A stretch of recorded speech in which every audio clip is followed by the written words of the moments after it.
All right, let me move on to another topic. We have 2 minutes left. Obamacare.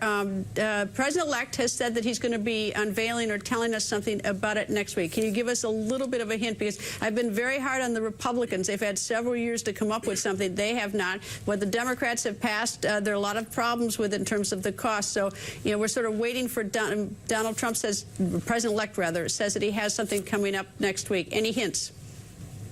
Well, the President-elect, Vice President-elect, Speaker Ryan, Leader McConnell, certainly Congressman Price, who will be our next HHS Secretary. After he's confirmed, we can really get rocking and rolling on this, Greta. Yeah, sure, a couple of hints.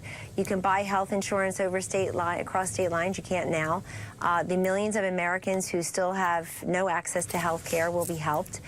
Donald Trump said health care for all, and what he means by that is there are many who have been left behind. There are people who had benefits and don't have them anymore.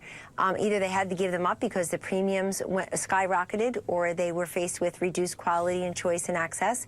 And then you've got folks who do rely upon the Affordable Care Act, and Donald Trump has promised as president that they will not go without care.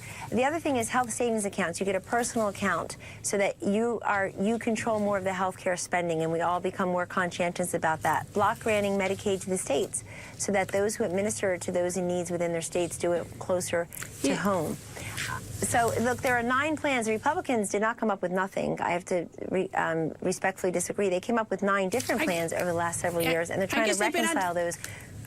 I guess that I guess I'm a little. I won't raise up, but they talk about repealing, at least on Capitol Hill, with not any replacement right away, whereas President-elect has said replacement. Well, no, I'm giving credit. I'm giving credit to President-elect Trump. He said replacement, so I'm happy to hear that.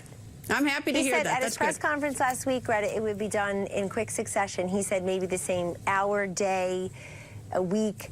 In other words, that is the plan, is to do it in quick succession. You repeal and replace. You don't repeal and then replace years later.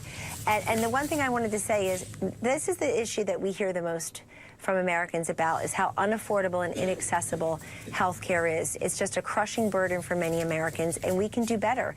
The fact is, we just hope Democrats will come around and help with the replacement, because they went and rammed through the Affordable Care Act, the Obamacare, in the first place without a single Republican vote. We've never in history had an entitlement of that size started without.